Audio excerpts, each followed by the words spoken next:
তো সামনে এখন তোমাদের মাধ্যমিক এক্সাম আছে। তো এক্সামে যে লেখার পদ্ধতি যেটা সেটা তোমাদেরকে আজকে বলতে চলেছি, যে এক্সামে তোমরা কিভাবে এক্সামটা দেবে। ফার্স্ট যখন তোমাদের এক্সাম হলে তোমাদের ঢুকিয়ে দেবে, তারপরে তোমাদেরকে কিছুক্ষণ বসিয়ে রাখার পর খাতা দিয়ে দেওয়া হবে, এবং খাতাটা দিয়ে দেওয়ার পর তোমরা কী করবে, ফার্স্ট মার্জিন টানবে, অর্থাৎ লাইন টানার হয়ে গেল।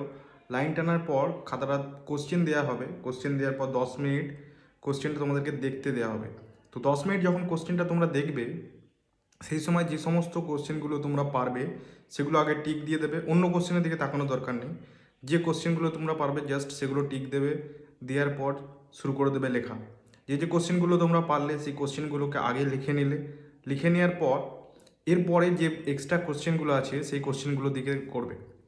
আর কোশ্চেন লেখার একটা উপায় বলে দিচ্ছি, তোমরা লাইন টানবে দুদিকে, যেমন লাইন টানা হয়, এক পাশে কোশ্চেন নাম্বার দেবে, আর এমসিকিউ এর ক্ষেত্রে যেখানে কোশ্চেন অ্যান্সারটা লিখবে তার পাশে একটু বড় রাফ টাইপের করে দেবে, তোমাকে একটা ছবি দিয়ে দেবো। তো এইভাবে করবে।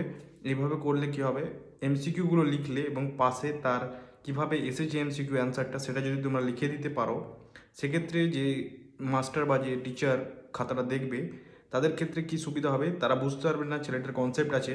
সেক্ষেত্রে তুমি যদি পরে কোনো স্টেপ জামও দাও পরে কোনো অঙ্কের ক্ষেত্রে তাড়াহুড়োতে, সেক্ষেত্রে তোমাকে ছেড়ে দিতে পারে বা কনসিডার করতে পারে যে না ছেলেটা জানে, টাইমিং কমের কারণে হয়তো স্টেপ জাম দিয়েছে।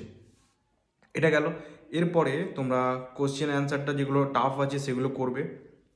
করার পর যদি পারো তো কোশ্চেনের অ্যান্সারটা কোনো বিশ্বস্ত বন্ধুর কাছ থেকে মিলিয়ে নেবে।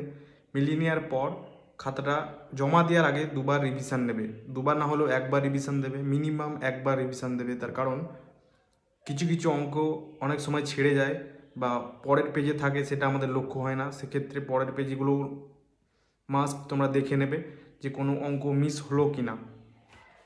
এরপরে যেটা লাস্ট কাজ, সেটা হচ্ছে যে সমস্ত অঙ্কগুলো দেখবে এক্সট্রা দেওয়া থাকে, সেই সমস্ত এক্সট্রা অঙ্কও তোমরা করে দিয়ে আসবে। যদি করার না টাইম থাকে তাও কোশ্চেনের নাম্বারটা অন্তত লিখে দিয়ে আসবে। তার কারণ অনেক সময় থাকে কোনো কোশ্চেন যদি ভুল হয়, সেক্ষেত্রে কোশ্চেন অ্যাটেন্ড করলে তার নাম্বার দিয়ে দেওয়া হয়। সেক্ষেত্রে যদি কোশ্চেন অ্যাটেন্ড করার নাম্বারটা দিয়ে আসো, মানে কোশ্চেন দাগ নাম্বারটা লিখে দিয়ে আসো, সেক্ষেত্রে তাদেরকে নাম্বার দিতে হবে। তো এটাই ছিল আজকের টিপস। তো আশা করছি তোমরা এক্সামে এই সমস্ত জিনিসগুলো মাথায় রাখবে এবং এক্সাম তোমাদের ভালো হোক, এটাই আশা করব।